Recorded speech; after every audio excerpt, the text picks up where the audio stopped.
For today's topic, ang title po natin pag-aaralan ngayon is God is Our Builder, Immutable Series number 3. Ito po yung pinakahuling series natin sa Immutable Series. For today, God is Our Builder. Are you ready? Matthew 27:24, the Bible says, "Therefore, everyone who hears these words of mine, and puts them into practice is like a wise man who built his house on the rock. The rain came down." You are very familiar with this. Just a few weeks ago, it rained down, right?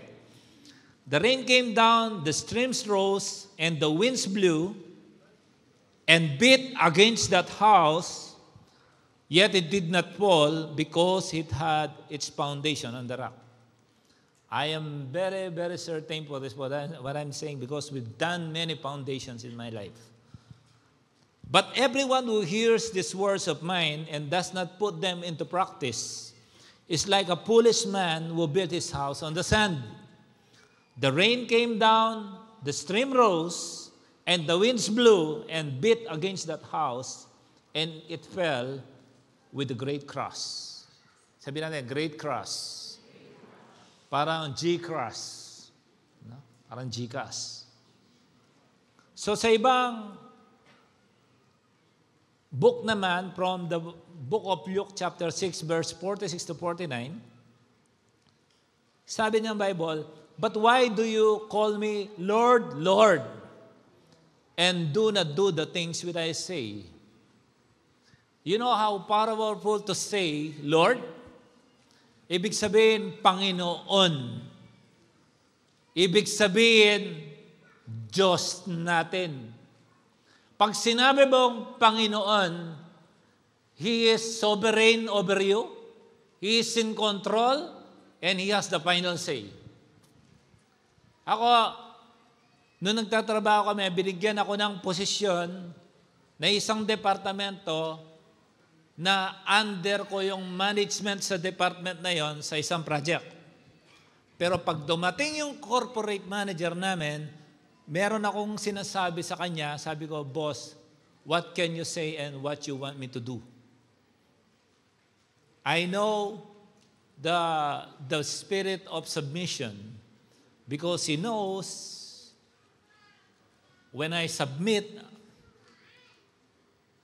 he knows the project is being taken care of. Kasi kahit wala siya, sabi niya, "Ricky, you are my eyes there." So I will not compromise that relationship with my boss. Kaya nung pag-uuwi, "Ricky, I'm sorry, no promotion this year, but I have this check." Alam mo yung, sige, magbakasyon ka muna, ito muna 20,000. Tuwan-tuwa naman siya. Dirhams yun, ha? Tuwan-tuwa naman si pastora nun, siyempre. At namimiss na niya yun. Sabi yung boss ko, "Bakasyon ka muna." So, in verse 47, "Whoever comes to me and hears my sayings," sabi natin sayings. So, pag may sinabi si Lord, "Hear my sayings," there is a rule to follow. There is a law. There should be a commitment and there should be a compliance. Sabi niya, "And here's my saying and does them, I will show you whom he is like." Verse 48, "They are like a man building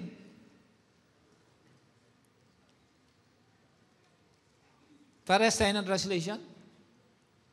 Can I read here? Parehas tayo.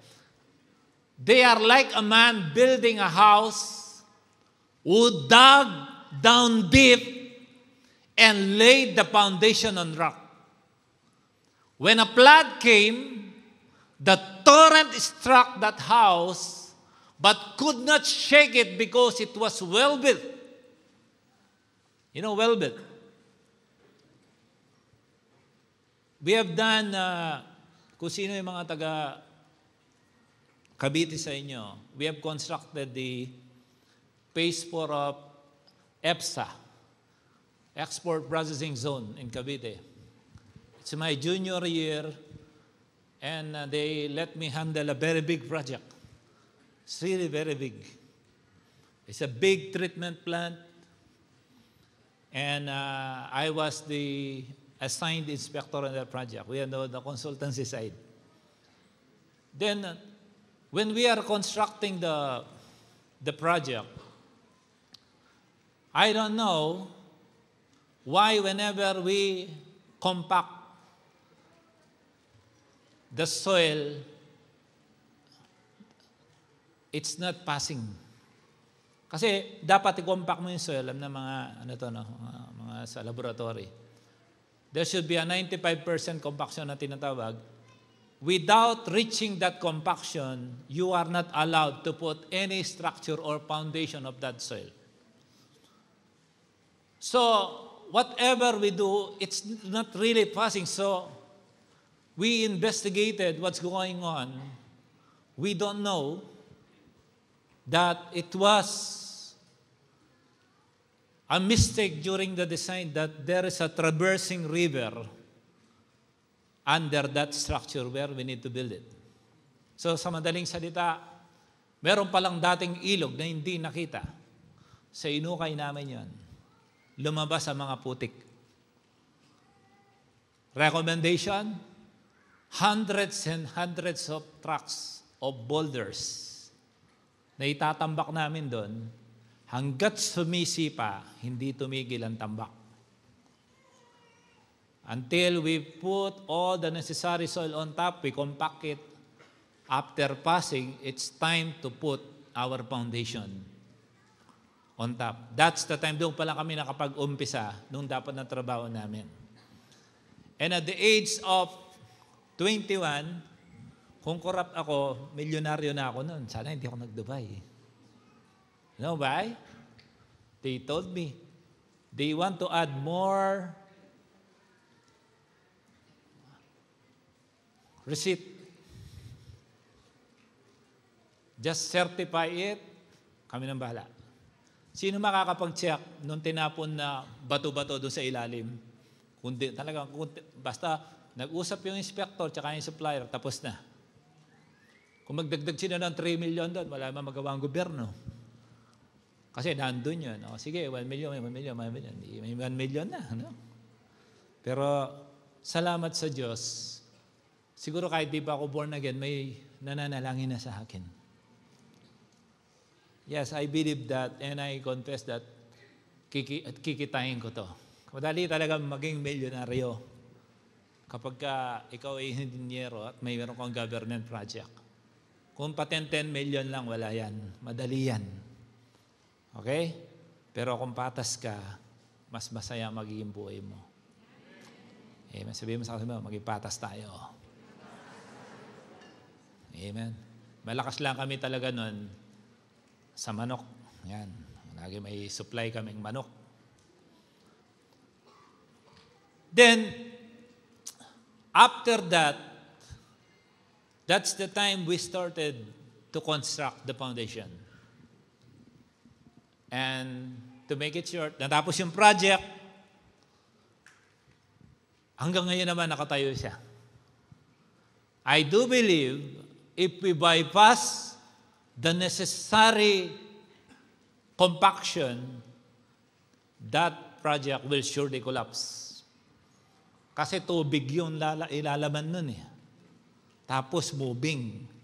May lindol pa. So we make sure that project will not be compromised.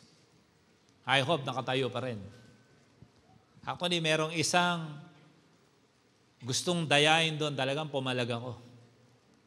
Kasi, you know, ganun pala.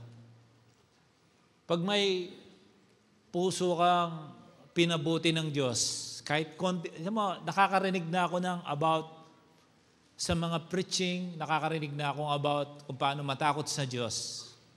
Kahit pala andyan na sa harapan mo yung pera, may konsensya kang hindi mo siya kukunin. Hindi naman ako born again eh. Hindi ako born again. Pero I believe because of that still small voice, because of the prayer, perhaps with our friends and families, there is a conviction in you that still you need to do the right thing. Amen po ba? Kung hindi naman kami kailangan mag-abroad ni Pastora, ang dali-daling gumawa ng pera. Even here, sa Dubai. But, yeah, this is a literal foundation we are talking about. Kaya kids, young professionals, listen to me. Do your foundations right. Do never cheat. In the school, never cheat. Okay? Kung bagsak ka. Pag bumagsak ka, tumayo ka, mag-aral ka uli, ipasa mo. Huwag kang kumuha ng grade na hindi mo ginawa. Amen? Kaya din sa atin, live with honor. Feed your family with honor. Don't get promotion from your boss. Kasi sinuot mo yung gusto ng kulay mong damit. You know what I mean? Say amen. Your boss is Jesus Christ, not your boss now. Say amen. Tahimik. Ibahin ko na lang. Huwag kang mandadaya. Sabi ng Proverbs, be honest with your skills. Huwag kang mandadaya. Kasi future ang usapan dito. Kaya nga ako natatawa eh. Sa church natin may nag-asawa, tapos after makapag-asawa, hindi ko alam, hindi ko naman inaano. Sabi, galit ng galit sa church. Hindi ko maintindihan. Sabi ko, di ba napangasawa nito na kilala sa church? Tapos galit na galit sa amin. I don't know. I need to be frank para yung mga susunod na, tulad ba, mapapangasawa ni brother and baka nandito. Ano? So, amen. Tandaan mo, mabubuntis ka pa. Manganganak ka pa. Amen? Papalaki mo pa yung anak mo. Hindi lang dito yun. Future ang pinag-uusapan natin dito. Amen? Sabihin sa katabi mo, huwag kang maging pasaway. Okay. Ano-anong pinagsasabi ko dito? Introduction pa lang, haba na. Tuloy ko na. So, malinaw na sa atin kung anong pundasyon. Kasi, maybe I'm saying something na because I'm certain but I'm saying because I really know foundation. Maybe some people here like accountants baka never yan tumingin, no? Inaasa sa asawa pagpapagawa ng bahay. When I say foundation, di nyo naintindihan. Kaya ko to in-explain mabuti. Yung iba naman, they don't want to share John 3:16. Bay, nakakasawa na yan na lang. Pero sa iba, hindi pa yan narinig. Huwag niyong pagsawaan sa salita ng Diyos. Kahit na ulit-ulitin mo yung John 3:16 hanggang mamatay tayo. Hindi yan nakakasawa. Amen? Sa'yo, 100 times na yan. Pero sa iba, first time pa yan. O hindi pa narinig. Okay? Kahit yun lang masterin mo, ang laki na ng magagawa mo sa kingdom. He is like a man building a house who dug deep and laid the foundation on the rock. And when the flood, pares ba tayo? When a flood came, the torrent struck that house, but could not shake it because it was well built. But the one who hears my words and does not put them into practice is like a man who built a house on the ground without foundation. Can you hear that? Sabihin natin, without foundation. Basta nagtayo siya, siguro yung poste niya, basta tinusok niya lang. Tinarak niya lang sa ibabaw ng sand. Basta yan, tatayo ka. tapos napaka-confident niya. Ano nangyari? The moment the torrent struck that house, it collapsed and its destruction was complete.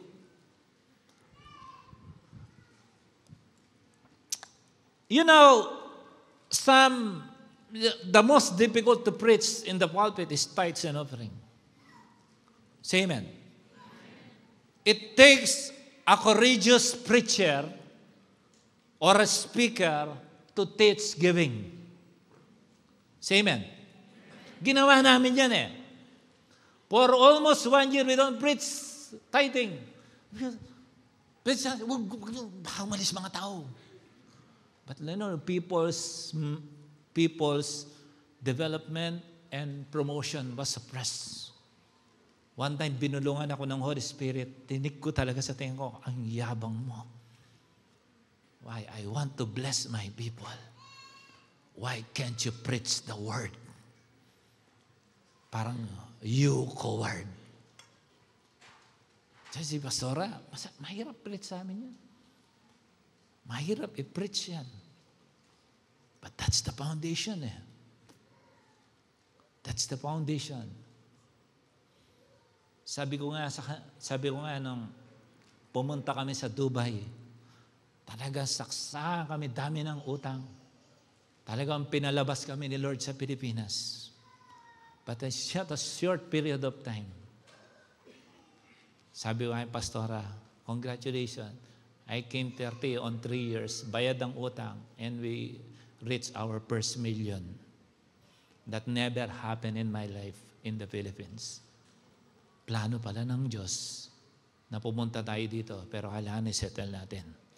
Kailangan natin ng wisdom. Kailangan natin ng understanding.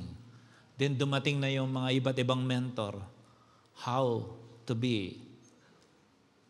become millionaire.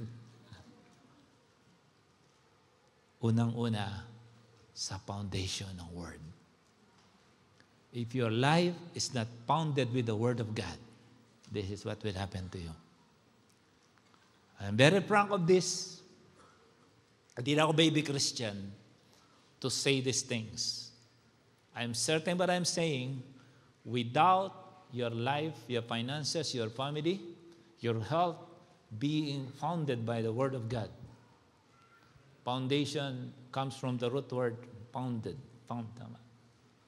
Foundation. Without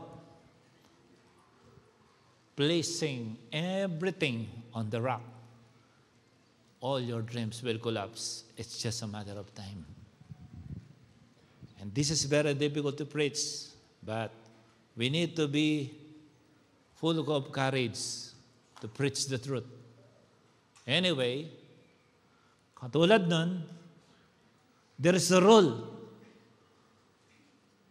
Everyone who comes to me and hears, same thing, you are hearing the word. Behind that door is your way and your plan. The word you heard will shape your future. Sabi nga ng Bible, be careful of your words and your thoughts, for it shapes your future.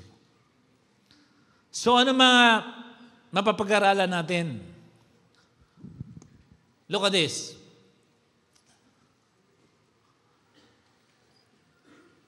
Anything that passes my mind when I stand here, I say, girls, don't marry a man na hindi tither.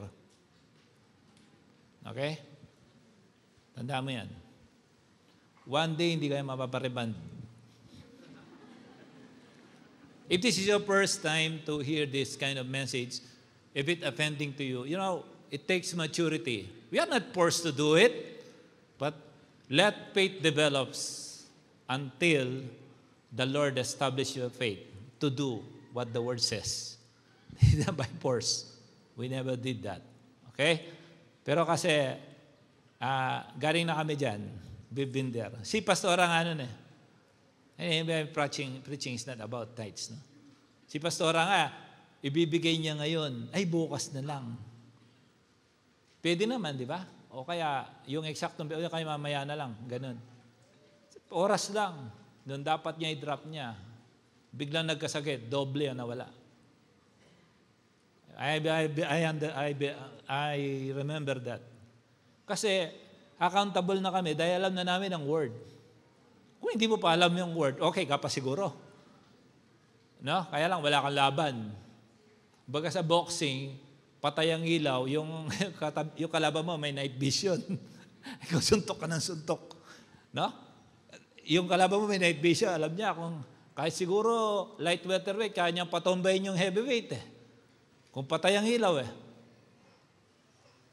So, kaya ko to sinasabi, kasi may dalawang similarity ang builders na to. And don't forget this. God is our builder, then we must be a builder. Kasi pagka sinabi mo, ang Diyos ay sumasayo, kung ano siya, magiging ganun ka. Kaya nga meron tayong tinatawag na Christ-likeness. The Father in heaven will not accept you, will not accept me if we don't look like His Son. Tama ba? Kaya sa dugo pa lang, we are covered by the blood of Jesus. Sa blood, di ba andyan ang DNA? Tama ba? Maraming DNA, pero iba pag blood, ibang usapan na yan. You're made of blood. I am made of blood. Say amen. So if God will not see the Christ-likeness in us, it is impossible for the Father to accept us as His Son and daughter. Tama ba? So what the Bible says is critical to define our future. Christ-likeness is critical. We must become like Him. We must become like Jesus. If there is a shortcut to save us and to be like Jesus so that the Father in heaven will accept us, sana hindi na namatay si Lord sa cross. Sana relax na. Sige, basta sabihin mo yung Jesus, okay na. Walang crucifixion, walang latigo, walang papako sa krus. It means it's not easy. There is a process. Some people love shortcut. Kanina may nakapanaginip daw sa amin. No? May daan naman dito. Ako daw dumaan sa tubig. I trust that. I love that dream for me. Kasi pwede naman dumaan. Kasi pinadadaan ako ni Lord sa mahirap. Sa mahirap ako dadaan. Kasi kung minsan sa shortcut, wala kang matututunan. Amen? Madali naman mag-asawa eh. Umuwi ka ng Pinas, maghanap pa ng tambay. Guwapo, may dimpos, sikat sa basketball. Tingnan ko lang. Amen. Meron naman. Amen. Ay, abroad to ah. Tama? Amen? Oh, ito mo. Bakit hindi ka basta-basta kumakagat? Kasi nag-iisip ka na ngayon. Sabi mo sa katabi mo, mauutak ka na ngayon. Amen. May tinanong nga ako, anong gusto mo sa lalaki? Pastor, siyempre yung may future din. Tama, sagot yun. Tama. Baka dati kang masaya, lulungkot ka pa. Di ba pag single ka, sa'yo lahat pera mo, tapos kung kailan ka nag-asawa, doon ka lumungkot. Tapigin mo yung katabi mo, ang asawa, pampasaya yan. Kung boyfriend pa lang, hindi kanya kayang paligayahin. Nako, my goodness. Magulo na. Look at this. The wise will never ignore the voice of the trustworthy. Note that. Pag wise ka, you will never ignore the voice of the trustworthy. Ako, marami akong in-ignore, nagsisi ako. Sayang, kakala ko minsan, kala ko hindi galing sa Diyos, hindi ko rin i-confirm. Sabi ko, sayang. Marami rin akong sablay noon. Pero it takes prayer and meditation to know the will of God. Wala pong shortcut. So there are similarities between these two builders. They have the same desire. They have the same kind of house. And each house face the same test. Hindi mo ba, uy, arayat ako. No? Ikaw, sa Fernando. Sa inyo lang may bagyo, sa amin, wala. Tama? Sa amin, wala ka sa amin. Sambales kami. Hindi sumisinag ang araw doon, kala mo? Kapangasinan, malakas ang... No. Sabi nga ng kanta diya, we all live under the same sun. If I have a test, you have a test. If I have trouble, you have a trouble. It may be different, but we all have it. Tulad ng dalawang to. They built, but they face the same test. Pero, foundation matters. Sabihin mo, I love foundation. Ano mga storms na to? The youth, peer pressure coming. Some they leave home. Critical college decision. Job and marriage. Sabi ni nanay, kasi nadala sa mga pinaaral. Sabi niya, kumuha ka ng commerce. Akala ko, kasi doon commerce, kasi dami nang kubakuha ng commerce. Akala ko ang commerce madali. Pero sabi ko, parang hindi yun ang gusto ko. Pagpunta ako sa university, sabi ko kay ate, apply mo ko engineering. 5 taon yun, parang ang tamad na nila akong paaralin ng 5 taon. So, 4 na taon na lang. Sabi ni nanay, ayaw mo ba mag-teacher? Sabi ko, arde ko naman bagay maging teacher. Although, noble job yan, di ba? Sabi ko, parang hindi ko talaga sinabi, naka-enroll ako ng engineering, wala silang alam. It's a pressure. That can storm. Mga middle age, no? Yung mga business yung job loss, market loss, sometimes death of loved ones, and even divorce, separation. These are storms in life. Yung old age, ipapatanda na ba? Ay, mga 50 na dyan, say amen. Ako, wala pa. Wala pa. Hindi pa ako line of 5. Amen? Layo pa. There are disappointment, there are loneliness.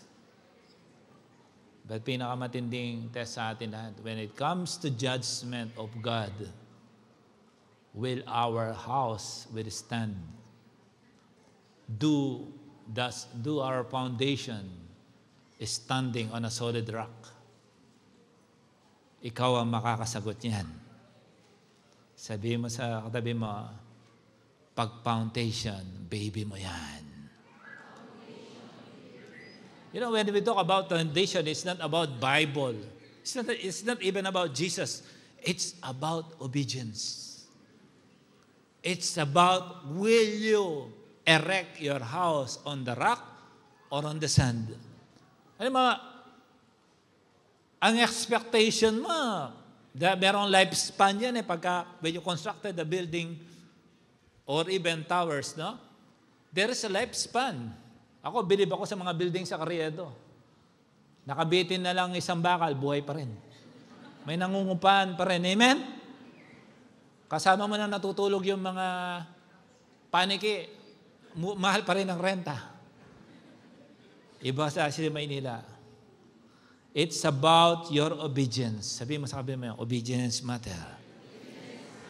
Kasi the Bible said, the Word says, after that, will you build? That's your baby.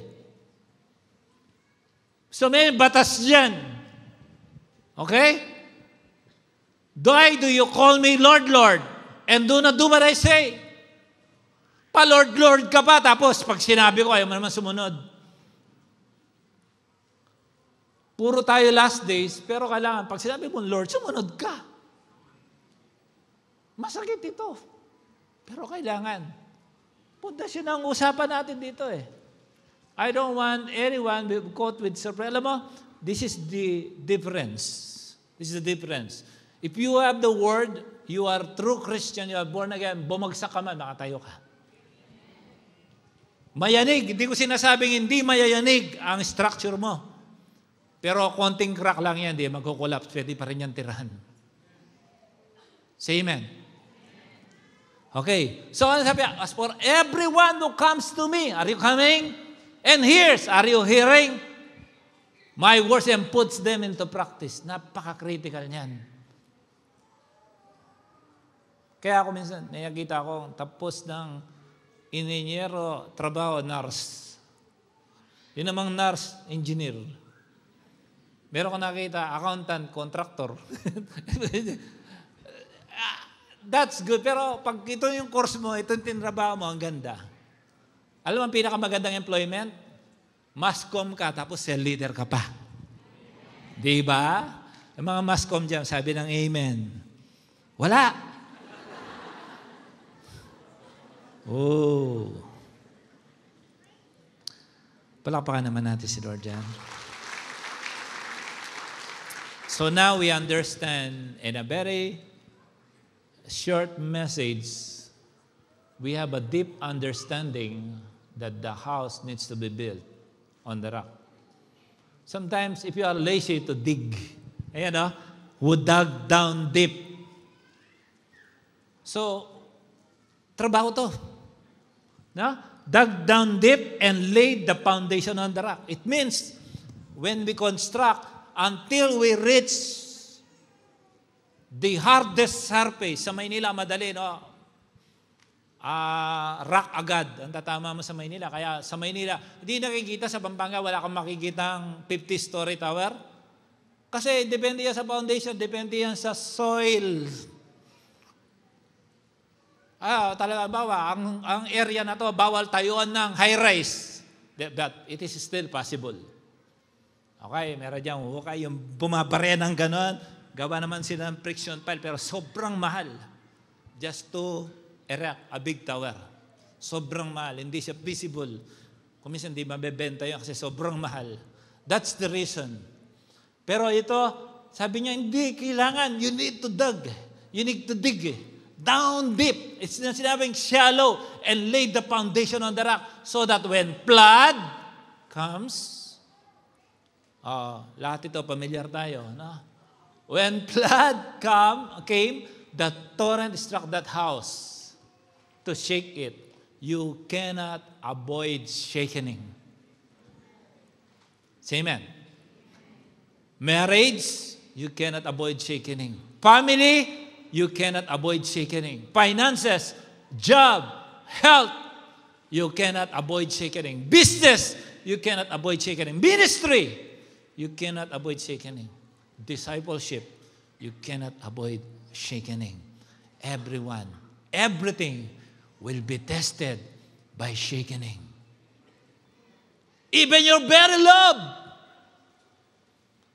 you cannot avoid shaking.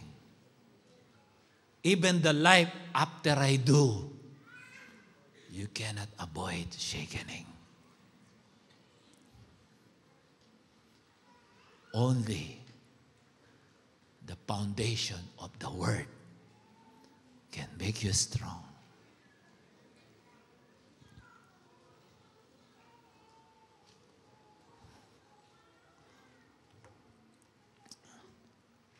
Sa amin, may tinatawag na area.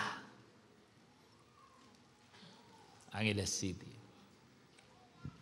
Again, di ako born again. Dahil may narinig lang ako. Birthday yung barkada. Yung barkadang hindi maintindihan. Tara, pre! Birthday, tara! Sasakay ka! Siyempre, may pagka-social climber ako nun. Wala akong owner eh. May owner na malaking gulong. Sa Tagalog, sumalambo pa naman kami. Makiat kami doon. No? Doon kami. Pre, doon ka sa kwarto niya. Di ba ang gagawin natin? Basta pumasok ka dyan! Pagpasok ko, mga ganun-ganun na chicks. Ikaw, siguro nakatsyempo ng bata. Sabi ko, bayad ka, di ba? Oo. Huwag mo sabihin, wala nangyari sa atin, ha? Pero diyan ka lang. I can testify that. Why? Salamat. When someone says about Jesus, I heard, nahagipan lang ako kasi hindi man ako mismo sinabihan, yung fear of God na tanim.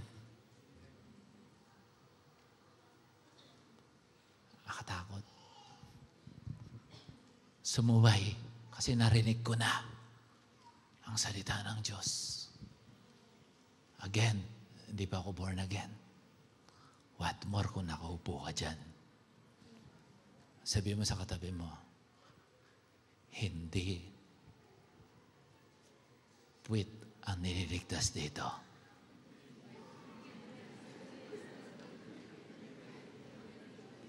Kaluluwa mo.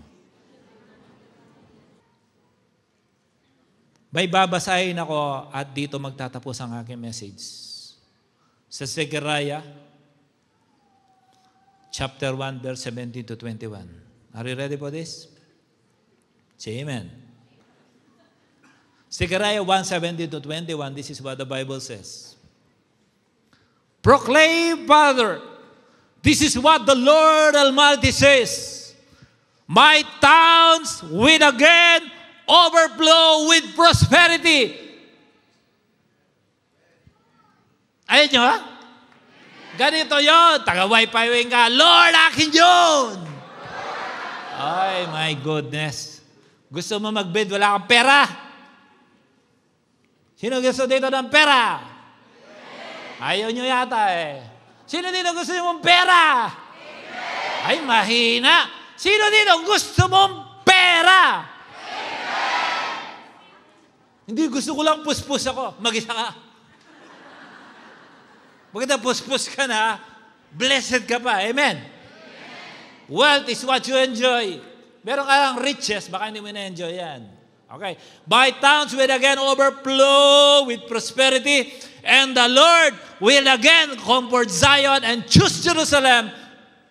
Then I looked up, and there before me were 4 horns. There is prosperity. May sagabal. Sabi sa katabi mo, may sagabal. The Lord is ready to pour out prosperity. Kailangan alam agad yan eh. Do you know that Satan is always after your image? The moment the Lord created man according to His image and likeness, nakita agad ni Satanas yan. Because I desire that image of God. I want to be like God. I want to be like God. And God did not give that likeness to him. He gave it to man. That's why Satan is very angry with man. He said, let us create now a man according to our image and likeness. God is building something that I hate. And I am interested with this kind of creation. Why is giving that image to this man? Kailangan magulo ko to. Anong pinasok niya? Third party. Serpent. Kinulo niya. When God has a great plan for you, get ready for the attack. Say amen. Say amen. I will not sugarcoat Christianity. Amen. Kayang katabi mo, kung di mo yan kasangga, kalaban mo yan. Tignan mo mabuti. Eyes to eyes mo. Tingin! If you discover what you have in you, sabi mo may Holy Spirit ka, you lack nothing. Psalms 23, the Lord is my shepherd. I lack nothing. And Satan is interested whatever God is giving you. Especially His plan for you, plans to prosper you and not to harm you.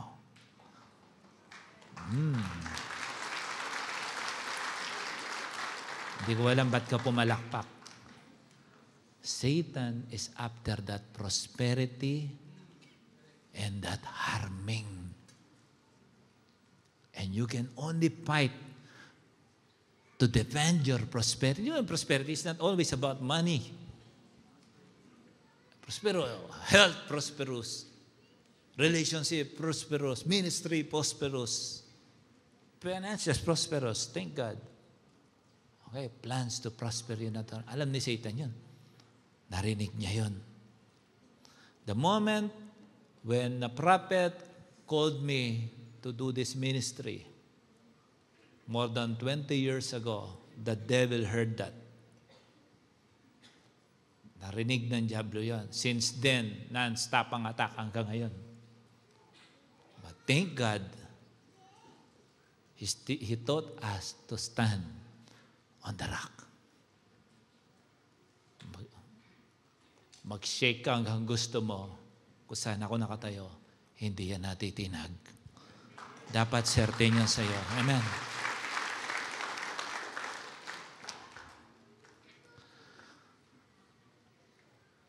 Then I looked up there, before me were 4 horns.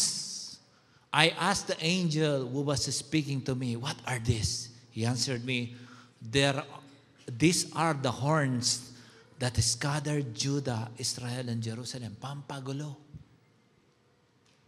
Verse 20, then the Lord showed me 4 carpenters. Sino gusto yung bandang carpenters? Sample nga isang kanta. Alam niyo, ha? Verse 21. Sabi niya, sa Bible pala, may carpenter. Lahat nasa Bible. Kahit inodoro, nasa Bible yan.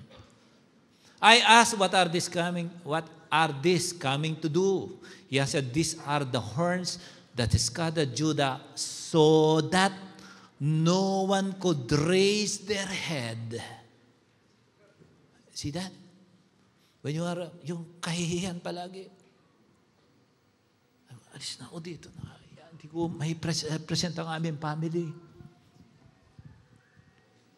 Palagi ka nakaganon. Dahil nung nag-aaral ka, bulak-bul ka. Mala Fernando ka ba ka? Kung natapos ko ang aking pag-aaral, Listen, sana'y mayroon na akong alam. Hanggang ngayon, sinisisi mo pa yan.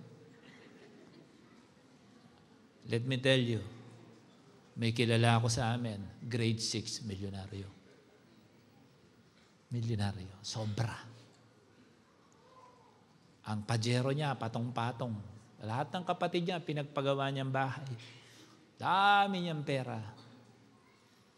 Napakaganda ng testimony ng tao yan. So, hindi pala edukasyon mo ang pundasyon. Although factor siya para makauna ka, tatalunin ng turtle ang kuneho pagka hindi siya matalino. Ang kailangan mo, pabor ng Diyos. Palakpakan mo siya. E paano mo malaman naman yung pabor ng Diyos kung di ka nagbabasa ng Bible? Ibabalik ka na naman ngayon sa salita ng Diyos. Kaya dito sa church natin, hindi pwedeng maganda, gwapo ka lang dito. Although yan ang totoo. Amen? Kailangan, nagbabasa ka rin ng Bible? Okay lang ba yun? Okay lang ba yun? Ito yung katamaran. Ito ang hope natin. Tapos di ba babasahin? Pag may isang umaga, babasa ka na agad. Okay ba yun? Basahin natin. Then the Lord showed me 4 carpenters. We are on a carpentry business. Nandiyan pa naman si nanay. No? Okay? I asked what the Lord come to do. The answer, these are the 4 horns scattered Judah that no one could raise their head. Tinanong ko, Lord, ano po itong message na to? Whoever among you here that up to now you cannot lift your heads up. Di ba nagdubayan? Ba't hanggang ngayon, di pa niya napapapinturahan yung pinto nila? Yung gate nila, luma na. Ganun pa rin kulay. Tapos kunyari, bumili ng kondo para hindi niya ipagawa yan. Ang totoo nun, nahihiya ka.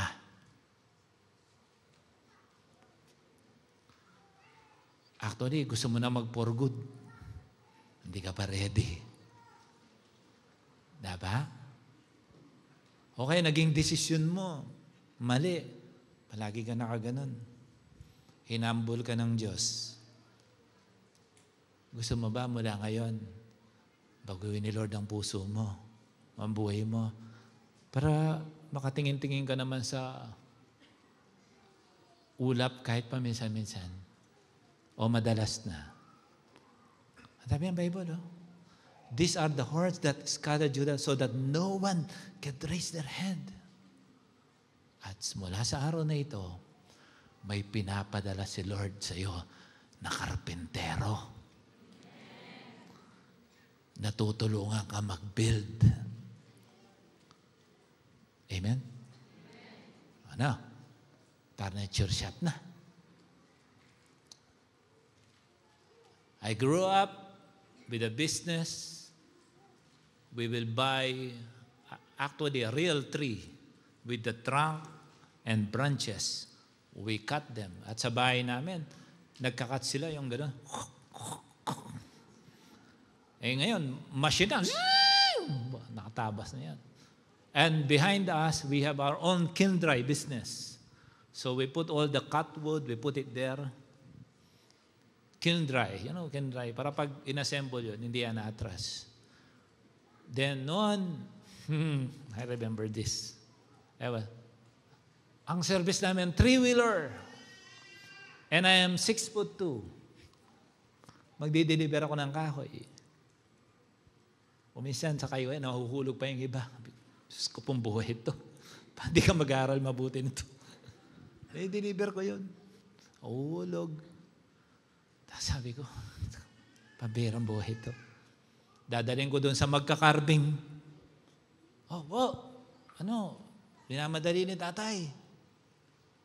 Sige. Kailan, balikan mo bukas. Bibisikletang, babalikan ko. Hindi pa rin tapos. Maraming pangako. Hindi nangyayari. Tulad ng katabi mo.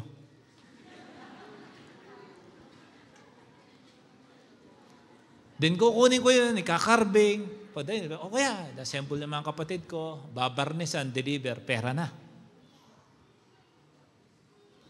Pero ako, ang business ko, benta ng kusot. Ano yung kusot? When you cut the tree, yung powder, yung wooden powder I put in the sack, 5 pesos. If it's a cut wood, 10 pesos. Yung mga kapatid ko, isang buwan nang di sumusweldo, ako araw-araw may pera. Utak. Kasi taga-benta ako nun. Tawag ko doon kusot. Tapos sila kuya hindi pa makapag-basketball. Ako, trabaho ko lang, taga-linis ng shop.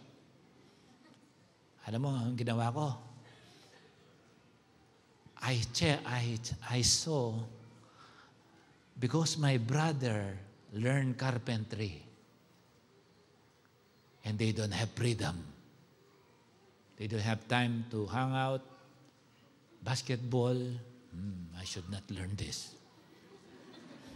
But I will study hard. Yun ang palit. So,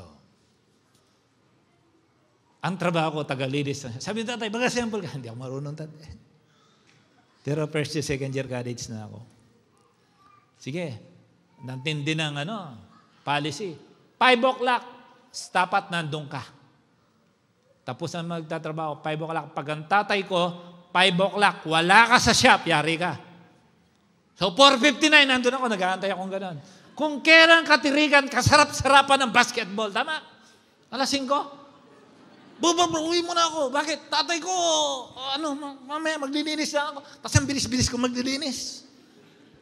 Lahat ng ilalagay ko sa sako. Ang linis-linis ng shop. Tapos sabay takbo. Hihikita mo na ba? Doon na naman ako sa basketball. I know what I'm saying. Carpentry. Do you know that Jesus is a carpenter? His father in flesh, although hindi niya anak in flesh. Joseph is a carpenter. Jesus is a carpenter. So, but the competence carpenters have come to terrify them. Who? Those who do the scattering. And throw down these horns of the nations who lifted up their horns against the land of Judah to scatter its people. So, pag-aaralan natin kung paano mga karpentero at papatapos na po ako doon. Okay ba yan? Are you ready? Number 1. Ang sabi niya kanina, kung babalikan natin yung verse, pagbalik mo kapatid, yung una, ay meron pa palang yung last slide. 21 na ba yan? Okay. Pwede mo pag-ibalik yung una, yung 17? Okay. Tingnan natin my towns will again overflow with. Ibig sabihin, anong kalaban ng prosperity? Yan ang ating pag-aaralan ngayon. And the Lord will teach us how to build, to defend this prosperity. Again, prosperity is not only about money. It's about everything. God finds pleasure in the prosperity of His Son and daughter. Kung iniisip mo na ang Diyos hindi siya masaya pag mayaman ka, mali yun. Tama. Si David, presidente siya, politician. Si Solomon, presidente siya. Hari sila, di ba, presidente. So si God, gusto niya prosperous ka. Ngayon, meron ka naman, yung iba naman, hindi naman, it is not about money. You are prosperous. Maybe yung nadaanan ng anino mo, yung ang pangarap ng kaibigan kong pastor, badaanan daw ng anino niya, gagaling na. That's prosperity. That's anointed ka. Amen? Amen. So, iba't ibang klaseng prosperity. Yung ministry mo, prosperous. Family mo, prosperous. So, interested si Satan doon sa tinatawag nating prosperity. Now, okay? What are these 4 horns na lalabanan natin bago tayo magtapos? Okay? Number 1 is the spirit of lackness. Tanungin mo yung katabi mo. Nagbayad ka ba sa pamasahe mo dito o linibre ka? Tanungin mo siya.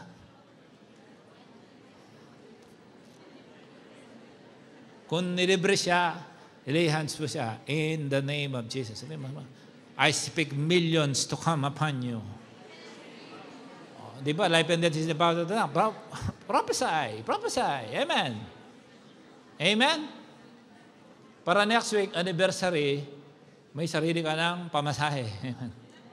Hindi, biro lang po. Hindi ko naman po sinasabing wala kang pamasahe. Pero, you know, umabroad ka ba kung ayaw mong pera?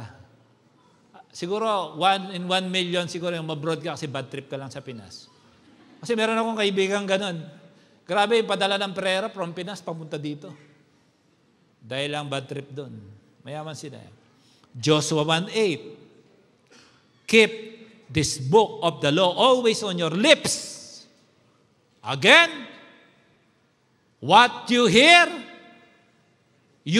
the word, be a practicer.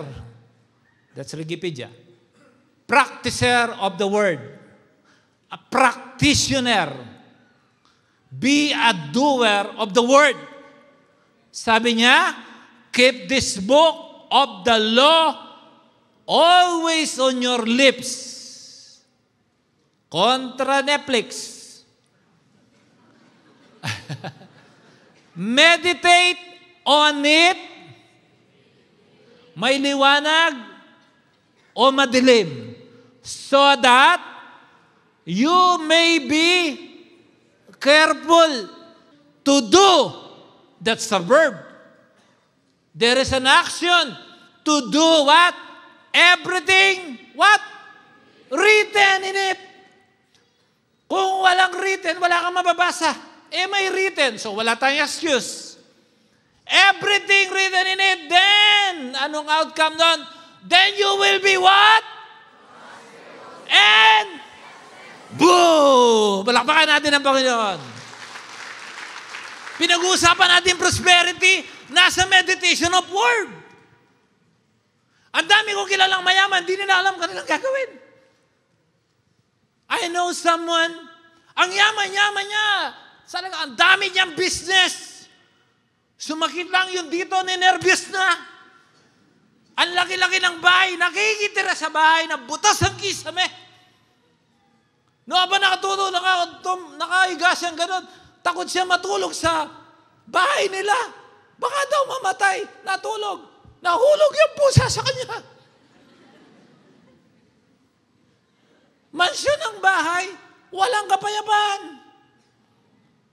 I know what I'm saying. I've seen this. Person, hindi ka bibigyan ng kapayapaan ng pera mo. Ang kapayapaan mo ay kapayapaan na galing sa Diyos. Pag sabi ka, di ba, mamatay ako. Di mamatay ako. To live is for Christ and to die is gain. Tapos, di ba masaya ang buhay nun? Hello? Paano maging prosperous? Keep this book of the law always on your lips. Kaya bata pa rin ang anak mo, itanim mo na yan. Implant mo na yan sa kanilang mga puso para hindi sila lalayo sa success nila. Andito ang ating success. Victory. Andito sa book na to. Sa book mo, andiyan sa cellphone mo. Yung holy cellphone mo. Amen? Do not be a self-satisfied, lukewarm believer. You know the Church of Laodicea? Tinuro dito yan, di ba? 7 churches of Asia. Kapag ka lukewarm ka, hindi ka tatanggapin ng Diyos. Pag malamig ka, hindi ka tatanggapin. Gusto ni Lord talaga, nagbaga ka, magbaga ka. Nothing is in between. Di ba sabi ng Bible yon? If you are lukewarm, susuka ka niya. Revelation 3:14 to 22. Okay? So don't be a self-satisfied, lukewarm believer. You must defeat the spirit. Hindi ko na ginagamit yung give, and it will be given to you. Pressed down, shaken together, running over. Kinontra pa yun ng ibang mga speaker. Hindi yun sa prosperity. Sa yun? Sa forgiveness. Wala akong problema doon. Pero pag in-embrace mo yung teaching na yun, na pwede mong i-equate doon sa gusto mong mangyari prosperity sa iyo, tatalab pa rin yun. Faith mo yun eh. Amen. I don't wrong that, but this one is accurate.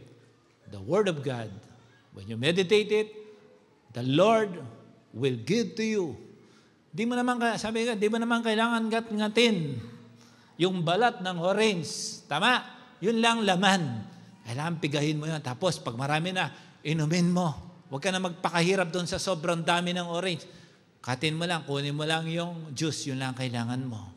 May vitamin C ka na. Amen? So, madali palang yumaman sa lahat ng bagay. Umpisaan mo sa salita ng Diyos. I-build mo sa right foundation. First horn, the spirit of lack. Okay? Number 2. Okay? Bago ko pala, sabihin ko pala to. Real prosperous people are prosperous spiritually. Pag mayaman ka lang, wala kang relasyon sa Diyos, hindi ka naglilingkod. Wala yun. Wala yun. Marami ako nakitang mayaman, wala sila ministry. At least intercessor ka. Hindi nakikita, pero nananalangin ka, Lord, palalangin ko po na hindi po matagal mag-preach si Red mamaya. Ayan. Tapos sabi ni Lord, tatagalan ko palalo. Okay. You can pray. You can silently help people and say, Jesus loves you. Hello? Don't be lukewarm. Be useful. Don't think material possessions are any measure of God's approval. Wrong. Okay? Hindi about sa galing mo, hindi about sa pera mo. ang makakapagpaligaya sa iyo. Real prosperous people are prosperous spiritually. Okay? You know why? I've seen many rich people, they are so rich, but still complaining what they do not have. Dami kong nakitang mayaman, nirereklamo nila yung wala pa nila. Dami na nila. Gusto ba? Kailangan mabili ko yung islang yan. Wala satisfaction. Pero ikaw, simple ka lang. Masaya. Oh bro, pasyabol tayo. Tara, ang saya mo. Yung araw na yun, nakamukhang ko doon sa loob. Hindi nagbayad ng 3 million yung sinisingil ko. Bad trip ka. Siya, sakto lang pang shawarma, saya niya. Nakatulog lang nakaganon. Ikaw natulog ka. So, ano measure doon? Number 2, enemy. Horn. Babanatan natin yan. Yung spirit of limitation. Sabihin mo sa katabi natin, martilyohin natin. Di ba, gamit ng karpentero yan. Amen? Ang sabi ni Jeremiah 20:29, "Is not my word like fire? Fire! Declares the Lord. And like a hammer that breaks a rock in pieces." When he's saying this to the false prophets.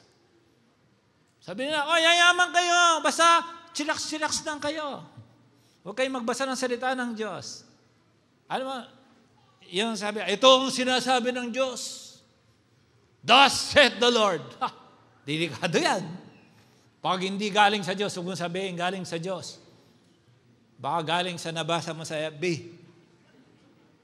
Okay? Huwag kang mag-prophesy basta-basta.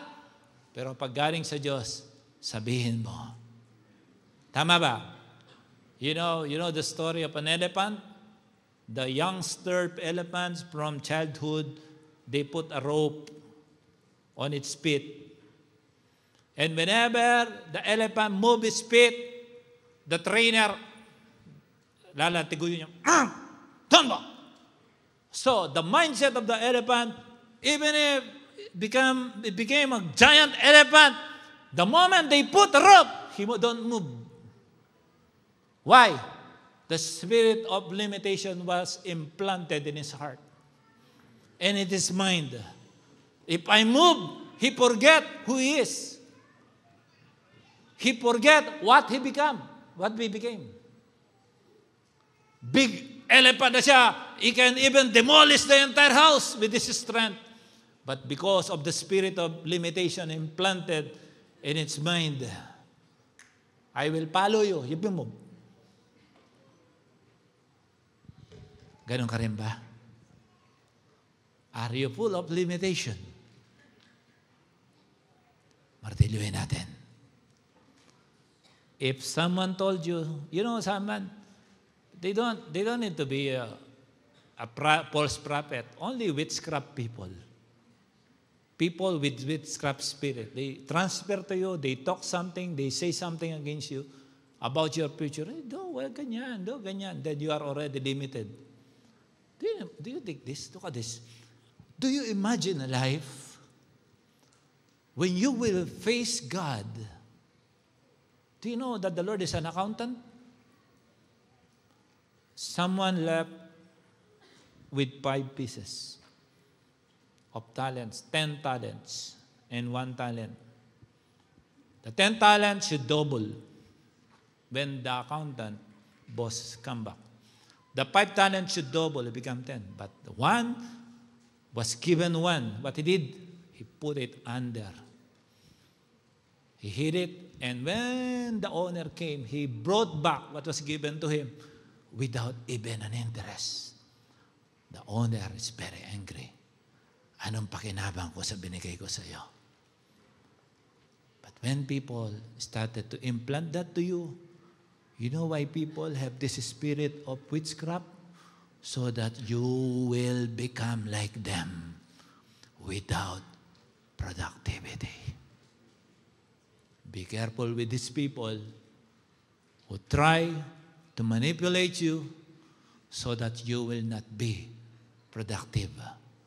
Because they are implanting the spirit of limitation in you. Pero mamartilyuhan natin yan. Amen? Paano magmartilyo? Ganun. Sample nga. Susunod na horn.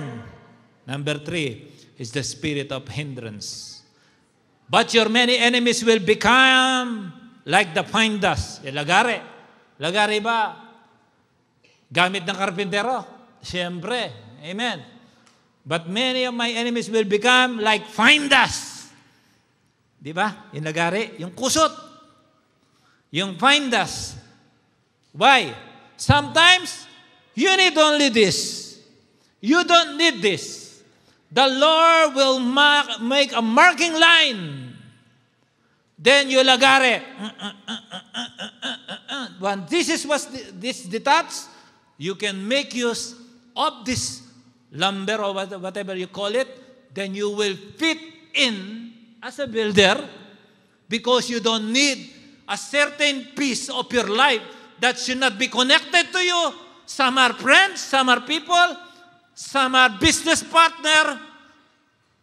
Those that what God told you to distance yourself, ask God to give you the mark line and ask the carpenter to cut it for you. Meron mga bagay na dapat na hindi nakadugtong sa iyo para maging successful ka. If you tried many times with your own strength, with your own understanding, with your own ability, with your own intelligence, if still it's not working out, change way. Change way. You cannot buy happiness. Only Jesus can give that. Actually, Jesus will not only give you happiness, He'll give you joy. Love, joy, peace. Yun ang kaloob ng Holy Spirit. Amen.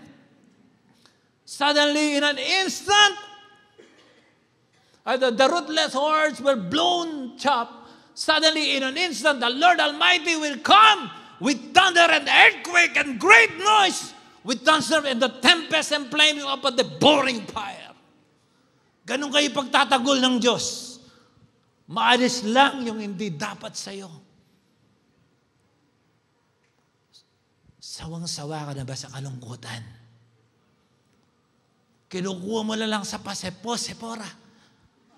Bago ka magpa-picture, you make beautiful and you're doing okay in UAE just to tell the people in the world. You please them. But behind closed door, your pillow is already sumasabaw with tears.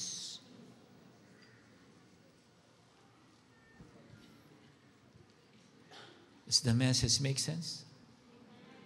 Sabi mo sa katabi mo, bebe, isa na lang. Oh. Isa na lang talaga. Totoo na to. Number 4, last horn, is to defeat the devouring spirit.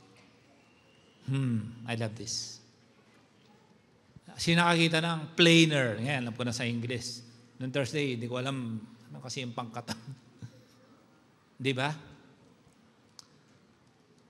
Kita ko yan. Yung tatay ko, finishing carpenter. Pag binanatay ka, it's like a piece of paper was taken out from the wood.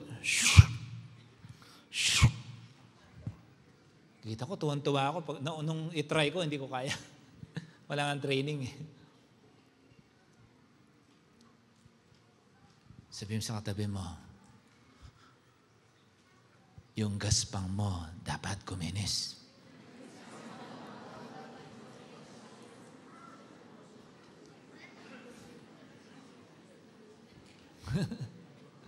Yung magaspang sa buhay.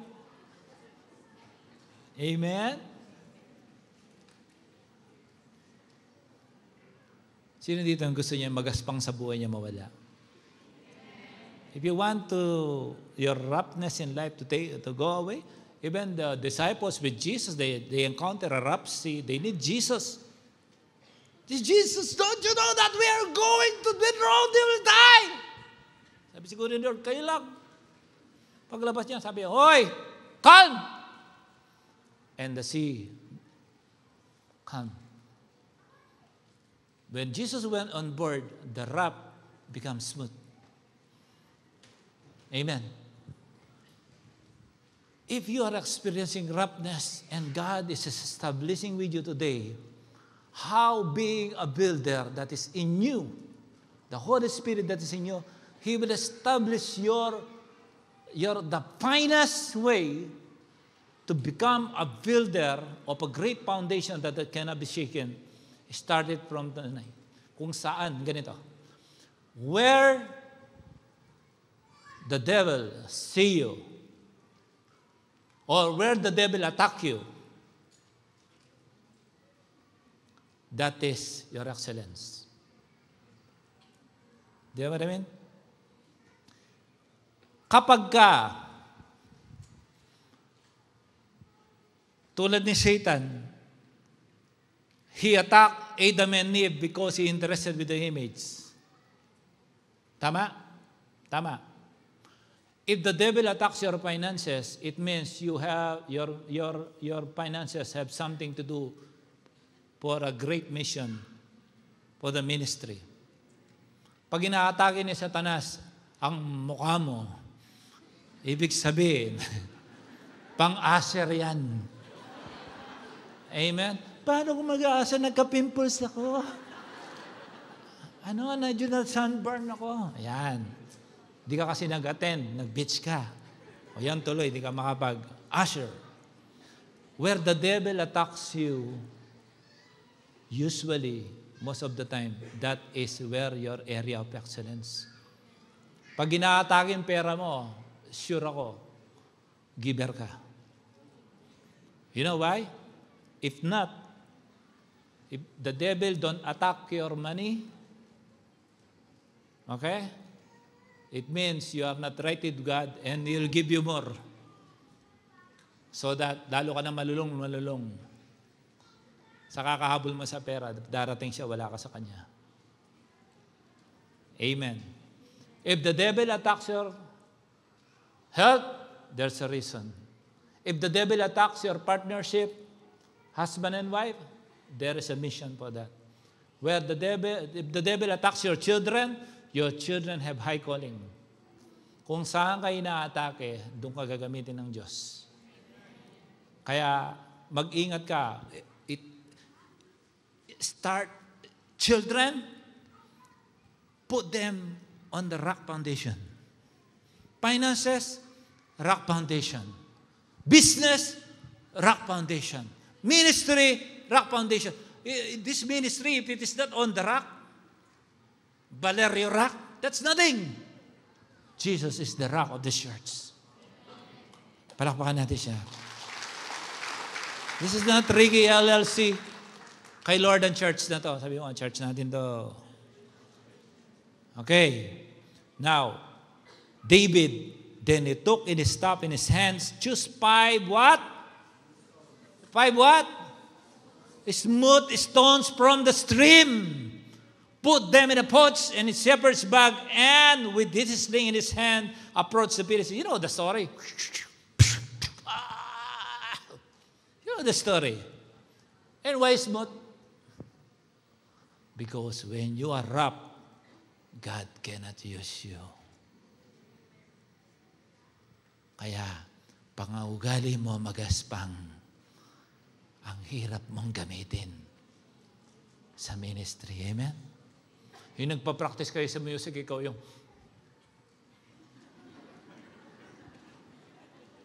wala akong samot. Tapos nagtatamburin kayo, parang ginagawa mong ninja star yung ano mo. Tinatamaan mo, lahat yung kasama. Wala akong samot. Ang hirap mong gawin. Sabi, DA ka muna. Papatay ka dito. Ta-practice na, sasaktan mo pa. Hello? Ano ang pampakinis sa magaspang? Di ba magaspang din? Ganun muna ang sounds niya na. Pero pagka ang sounds niya, makinis na yan. Roughness demands roughness.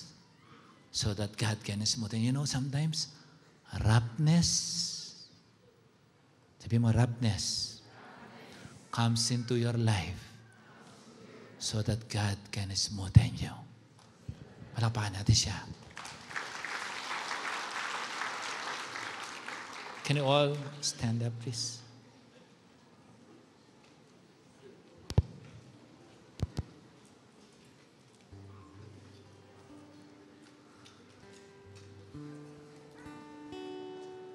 Which horn,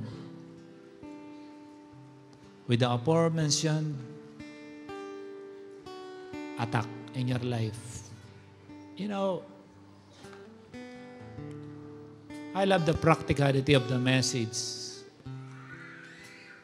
that can be understood.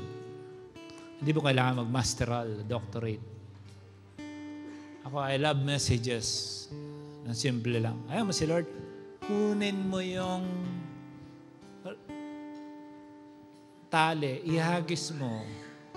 Yung unang isdang makuha mo, may pera sa bibig, yun ang pambayad mo. Ibig sabihin nun, magbayad ka.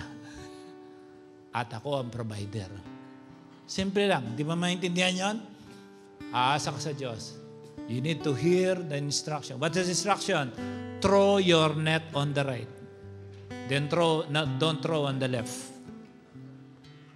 Instruction and direction is very important. Now, why this message was all given to us? There is a reason. May the power of this word speak in your heart powerfully, and you see if there is still roughness in your life, in finances, in ministry, in your health, with your family. Pag medyo magaspang pa, pakatam natin sa carpenter. Okay ba yan? I can discern some came here, they are broken-hearted. May God bring peace in your heart. Pakikinisin ni Lord ang sitwasyon. I don't know you, but if you are that person,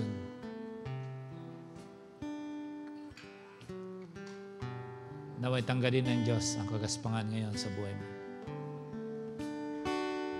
Before I proceed with singing and benediction, can I invite all the first time attending? Come in the front, please.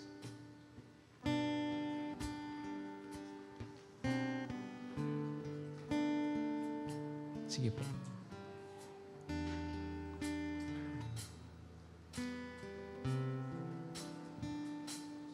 I know this boy. Kala ko kanina artista. Thanks for coming. Where's your mom? You came alone? Okay. Ay, dami. Palakpakan natin si Lord.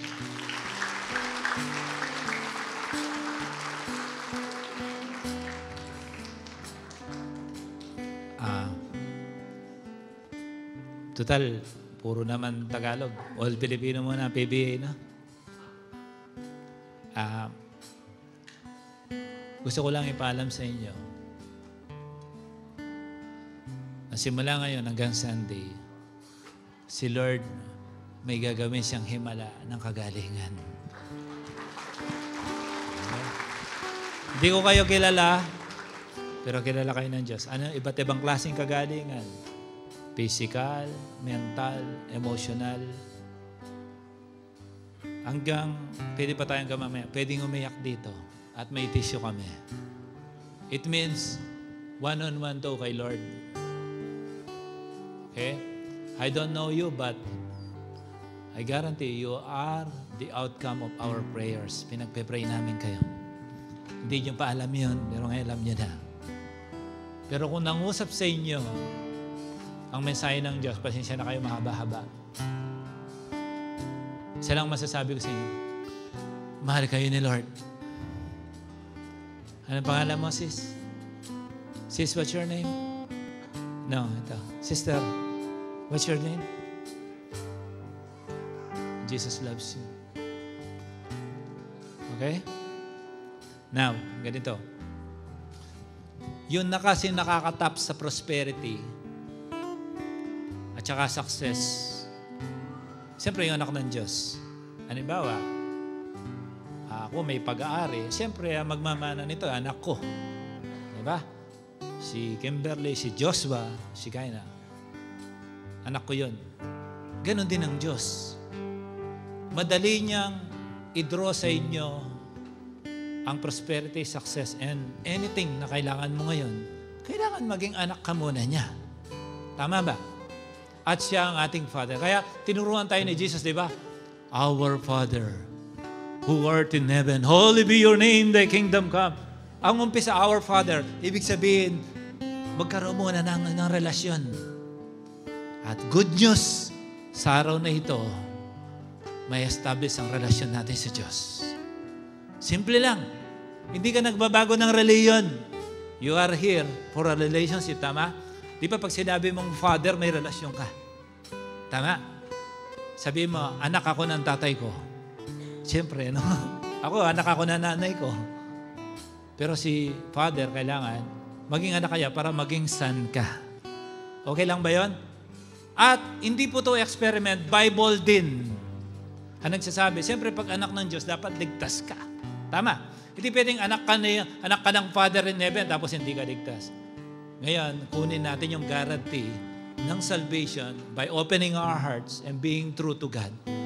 Admitting that we are a sinner na kailangan natin tagalinis. Yung magaspang na bato, kailangan ng magaspang na bato para kuminis. Tama ko, sis? Tama? Di ba ganon? So, kuminsan, kaya pala ang gaspang ng buhay natin, tinapatan pa tayo na magaspang kasi pala magaspang tayo. Okay lang, pakinisin natin. Ang sabi sa Romans 10:9-10, ay sa Ephesians muna, ang sabi ng Bible, ang kaligtasan ay regalo ng Diyos. Sino gusto ng regalo ngayon? Gusto mo regalo, sis? Siyempre ako, gusto ko rin regalo. Lalo na, huwag ko nang sabihin. Okay? Sis, gusto mo regalo? Naiiyak ka na, excited ka na sa regalo. Ang sabi ng Ephesians 2:8-9, for it is by grace you have been saved through faith, and this is not from yourselves. It is the gift of God, not by works so that no one can boast. So hindi pala sa galing natin, hindi pala sa bait natin, hindi pala magbibigay tayo, hindi pala tayo, anong pinagagawa natin? No? Hindi. Sa grasya ng Diyos pala ang ating kaligtasan. Bakit? Para hindi mo na paghirapan kasi pinaghirapan na niya. The finished work of Christ. Marahil narinig mo na to. Okay. Ngayon, tuloy na natin sa next stage. So, kung alam mo regalo, ngayong araw na ito, ibibigay sa iyo ang regalo ito. Open mo lang ang puso mo. Okay? So, sabi sa Romans 10:9-10, if you declare with your mouth. So, meron tayong verb. Ano yung verb natin? Declare. So, may action. Jesus is Lord. Jesus is Lord. And believe in your heart that God raised Him from the dead. And you will be saved. Ang dali palang maligtas. Yes. Madali lang. Basta willing ang puso. Alam mo kung minsan, crush ka na ng babae, hindi mo lang tinatanong. Sana tanungin na ako nito para magka-boyfriend na ako. Torpe, gaganon-ganon pa. Sa atin, gustong-gusto ka nang i-bless ni Lord. Gustong-gusto ka nang i-bless ni Lord. Hindi mo pa kina-contest. Okay? You will be saved. For it is written with your heart that you believe and justify, and it is with your mouth that you profess your faith and are saved. Are you ready? Are you ready for this? Can I invite you to please close your eyes and bow down? I say this again.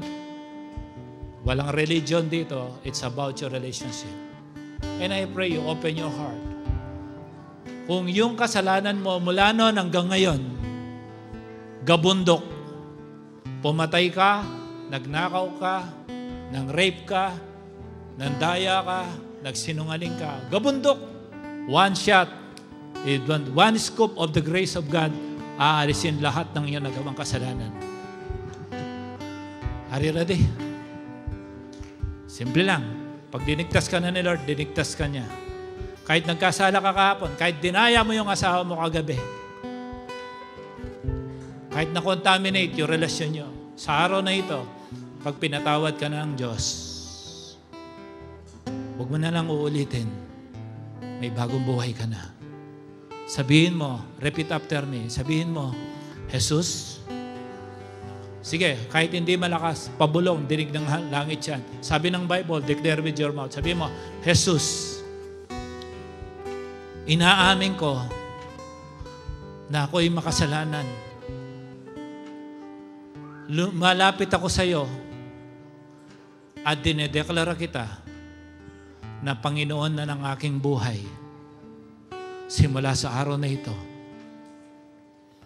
Ako po ay naniniwala na ikaw ay nabuhay mula sa mga patay at sa pamamagitan ng iyong banal na dugo, ang lahat ng aking nagawang kasalanan, pati kasalanan na nakalimutan ko na, patawarin mo po ako.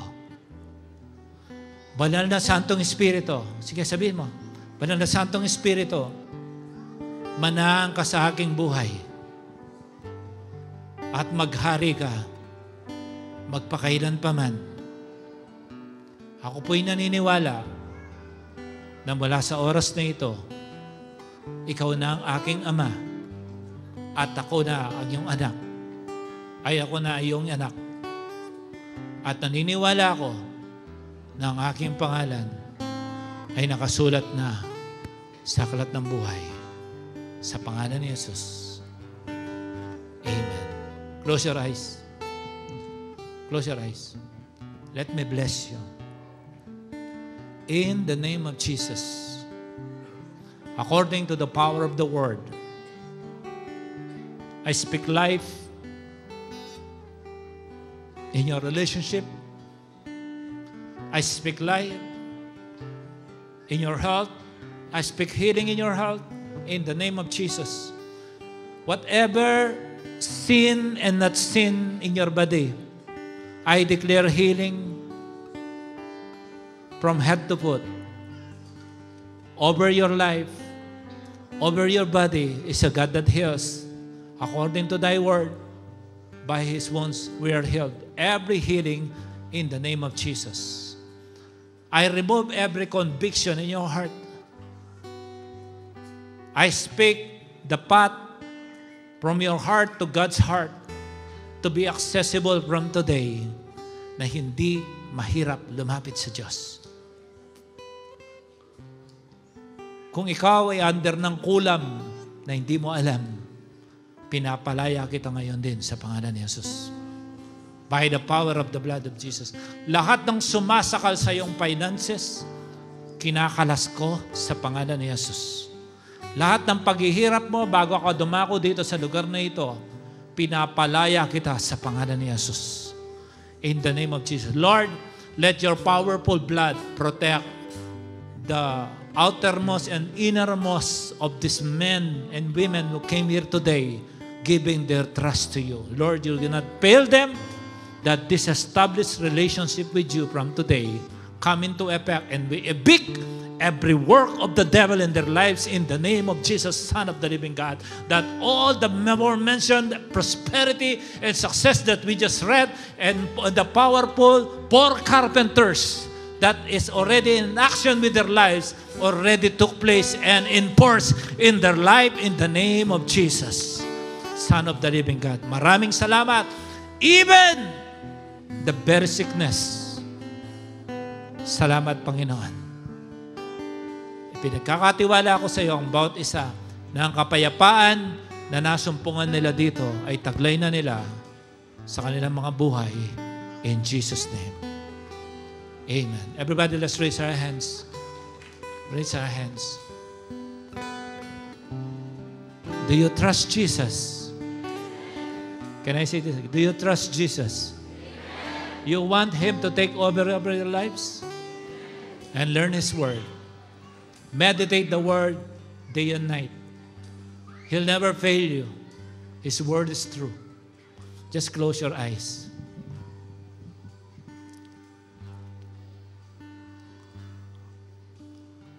Lord, touch each and every soul who came here today, yung pinaka tumbok sa kanilang mga panalangin. Touch mo, Panginoon. You are our immutable God. You never changed from the beginning. You are the Alpha and the Omega, the beginning and then you are the God that loves from the beginning, and you will never fail these people. Whatever aspect they need, oh God, of your touch today, Lord, miraculously move by blessing them with an extraordinary touch that they can never imagine. In the name of Jesus, I break all the established walls of the enemy in your life. I break down every walls and turn it to dust. In the name of Jesus, I destroy every spiritual Jericho wall. Access the blessings that is intended for you in the name of Jesus. Raise your hands. Sabi mo, Lord, bless my hands. Come on, say it. Bless my hands. Say it again. Bless my hands, Lord. That everything I touch, that these hands, everything that His hands will manage will surely prosper in the name of Jesus.